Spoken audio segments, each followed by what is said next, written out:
Hey everyone! A few months ago, when PanNic and me played on our own little server, I was fascinated from the idea to use long-ranged teleportation. We first looked into a pearl holder, also known as stasis chamber. But the problem is that ender pearls get deleted if you leave the server. So we went to work on pearl cannons. We learned a lot from XCOM about this topic. Now we had a goal to make pearl cannons as simple and compact as possible, so more people could use it. This is what we came up with. For pearl cannons to work, you need to have 3 basic steps. You need to have the pearl on the exact perfect pixel. So you have to align the pearl, you have to align the TNT, and you need a chunk loading that loads the pearl while it's flying outside of the render distance. I guess it's best to look at a normal cannon first. So here we have a cannon that's shooting in one direction. And at the bottom, as you can see, we use a trick that if you have a bolt inside the hitbox of a string, it detects projectiles, and that way we can detect when the ender pearl is thrown. From there on, we use those 3 blocks, so the redstone block and the 2 iron blocks, to align the pearl against those anvils here, and that way we get the pearl aligned perfectly in the X direction. And then after this piston has arrived, the redstone block will power this piston, and those 3 blocks with the couple fans on top will align the pearl in the Z direction against those anvils. While all of that is happening, the pearl is still flying upwards since you throw the pearl from the bottom to the top. And from here on, we bounce the pearl on the slime block further on, but then we cancel the speed of the pearl completely while we push this block downwards. So this way we have the pearl X, Y, this one is the Y alignment, and Z aligned, and we have the pearl in a controlled scenario. From there on, we shoot the pearl further on, upwards, and while all of that down there is happening, we also activate the TNT module at the top. We come to that back later, but from there on we also align the TNT with those 3 sticky pistons with different blocks in front, so the TNT is also perfectly aligned in the center of those 4 lava blocks. So once you have those 2 things aligned perfectly, then the pearl should always land on the exact same position in the world every time you throw one. Also noteworthy is to say that in theory, the pearl cannons also work in Minecraft 1.13. The only 2 things that have changed is the timings of this observer clock, but should be doable, just change the timings a bit. And also the anvil's hitbox changed, so we can use ender chests for that, but then we have to come up with custom solutions to that piston. For example, move it over here. You have to try that out yourself. You can also put it, for example, here. The same goes for the iron block here at the top, but all in all it should be doable, and pearl cannons can be used in Minecraft 1.13.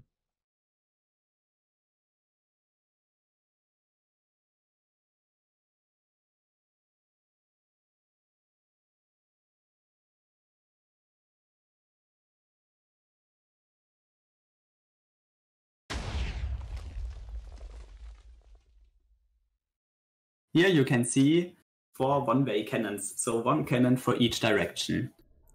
They are nearly the same, so the TNT module at the top is always the same, and the bottom is also nearly the same, but for the cannon in west direction, we needed to make a slight adjustment because the pearl is not really in the middle of a block. It has to be on 1 block, and if we would do all the same, you would crash against the piston here and it wouldn't work. So just copy the design for each direction here from our world download. So those 3 are all exactly the same. This one is slightly adjusted, this piston is in a different location, and this piston has another slime block next to it. But that's all. And since our plan was to make a whole network out of pearl cannons, we also made a 2-way cannon. Actually, those are two-way cannons because they are directional. So that means you just copy the design from our build download and you are fine. It's also nearly the same, but slight adjustments for some blocks. So the same problem we had before, just few blocks swapped. Other than that, it's completely the same. But the main reason we did this video is because we want to show you this 4-way cannon. So if you think about a survival scenario, you probably have a nether hub or something, and you want to go there to different locations. And most of the time you have piston bowls or ice tunnels going in 4 cardinal directions first, and then you branch off from that. And this pearl cannon here does exactly that. You can shoot yourself in the 4 cardinal directions, and therefore, yeah, it's the main point of your network if you build one. We had a few problems with the wiring here at the bottom, because we also of course want to start the whole mechanism on the top from all 4 sides, but it's quite tricky. The wiring is, yeah, of course done, but we want to show you one thing here, and this is this double piston extender. So the problem is we couldn't find a block where the pearl could fly through for all 4 directions. So we use this double piston extender here to push out the bouncing mechanism when the pearl gets bounced, and retract it again so the pearl can fly through at the beginning. Do you want to maybe throw a pearl so we can show it? Of course. As you can see, we push out the mechanism, and here we have the clock that's pulsing it, and therefore we can also, yeah, bounce the Enderpearl up again. And after that we go to the start point again, so next time we throw a pearl, just can fly through the first time. And the main advantage is that you just need 1 cannon and not 4 cannons for the 4 direction. It's also more easy to refill the TNT at the top, and of course more easy to build, and it looks better. So let's come to the next point of our journey, which is the TNT module with the TNT alignment at the bottom. Let's quickly go over what's happening. So the dispensers here at the top get triggered by the observers that are attached to the sticky piston and fire TNT. TNT falls down in the middle, landing on the obsidian block here at the bottom. From there on, it's getting shot over by the slime block and into this ledge here. From there on, we activate this sticky piston, pushing the TNT against this block, and then we have the TNT aligned and have it in a controllable scenario.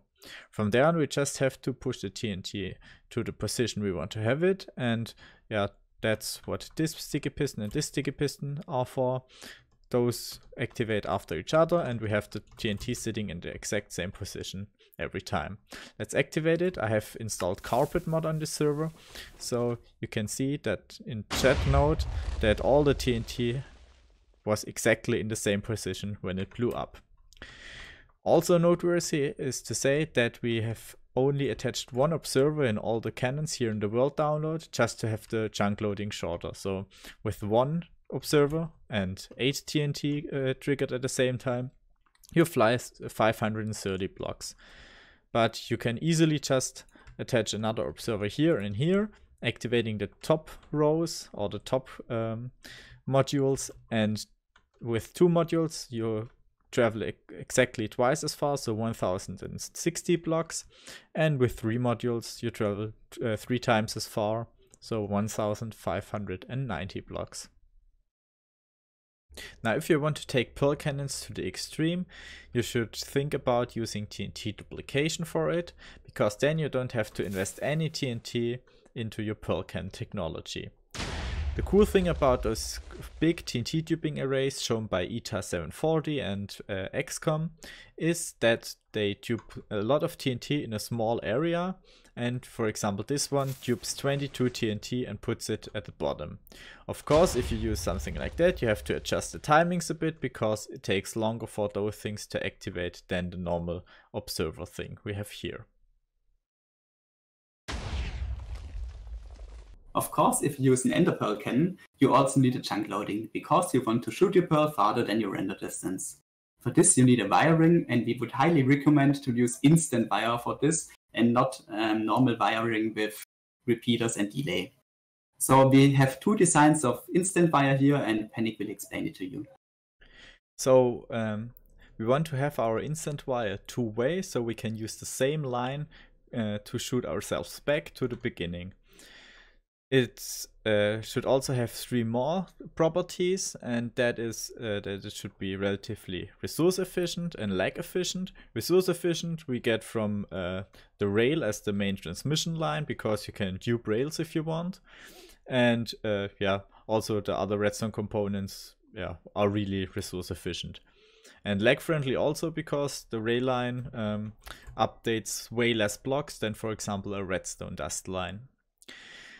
Would also be cool to have the instant wire 16 long, so you can activate F3 and G and build it every 16th block, so have a visual cue where to build it. Now this is one part of the instant wire, and now we'll go over what exactly is happening.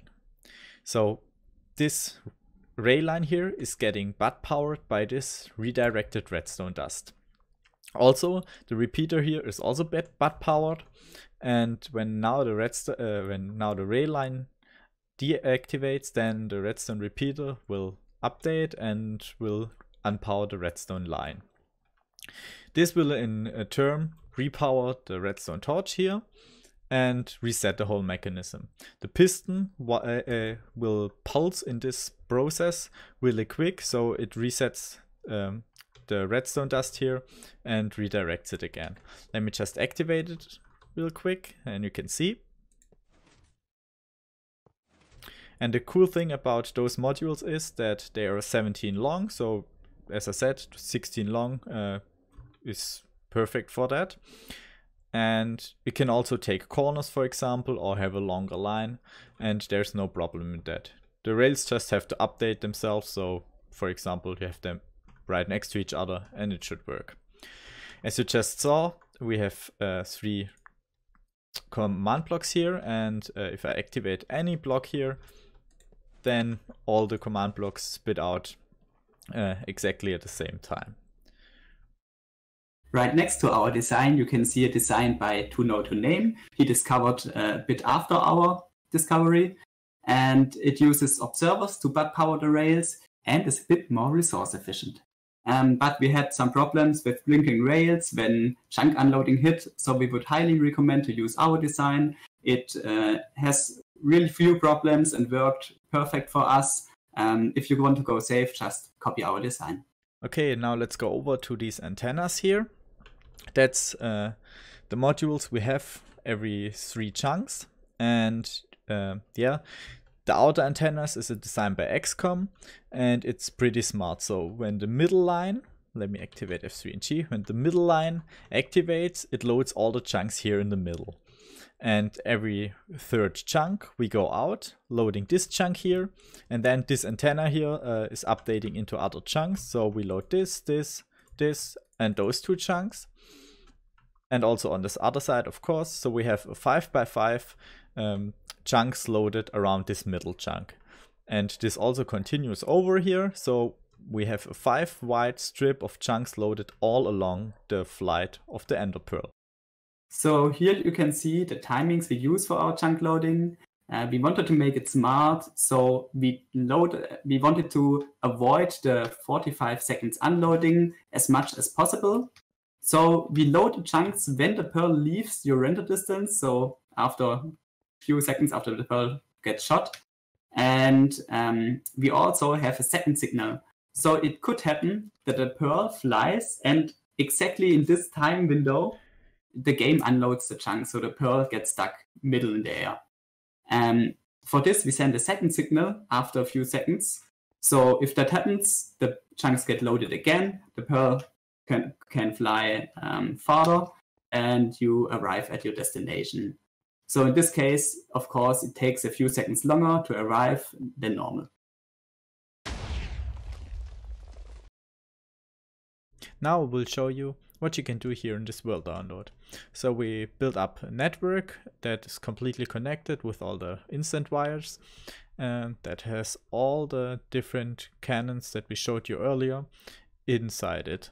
So currently we are here in 0, 0 in the middle at the 4-way cannon, and we can shoot ourselves to all the directions. So if we, for example, shoot in the western direction, and we can look here, it's western, just throw an Enderpearl, and then we should arrive at the other destination in about 15 seconds. So as you just saw, the chunk loading triggered, and we should arrive here at that point of the map in a few seconds. And there we are. So here we also have the map, of course. So if you want to check out the 4-way cannon again, you can also just press the button here and get teleported back into the middle without using the Enderpearl cannon. As I said, we have that map on every location, so you can also check out, for example, if you want to take a look at the timing mechanism at the 2-way cannon, you could just teleport yourself to the 2-way cannon and take a look at that or copy it. Or if you want to go to the southern cannon, there's also an option to that. This button here brings you to this row of inventions we have, and yeah. First of all, make sure to build the cannon in the middle of a chunk. Avoid building it over chunk borders, there's really complicated stuff that can go wrong. Second, it's important that you don't touch the timings if you don't know exactly what you are doing. And for the redstone timings, we also use game tick delays, not only redstone tick delays, so just make sure to use the same setup we use. Third, it's important to look directly up when you throw the pearl, and also keep looking up for a few ticks, because otherwise the pearl can land in the cannon and you get teleported into it. Also, don't walk away from the cannon while stuff is going on. You might unload it, or you might unload chunk loading, and that can cause issues. Just stay in the chunk where the cannon is built and you shouldn't have any problems. And also another suggestion, if you want to test the cannons, test out the world download and want to try out stuff, change something, you should definitely use a carpet server and enable the carpet explosion no block damage. That prevents TNT from destroying blocks. For example, let's activate the TNT module here. Something is wrong, doesn't matter, the TNT can't blow anything up. So that concludes it. Thank you guys so much for watching the video. Be sure to check out the videos that we have linked in the description. The people behind those videos also helped us a lot when working on that stuff, and they are really nice guys. See you next time. Bye bye.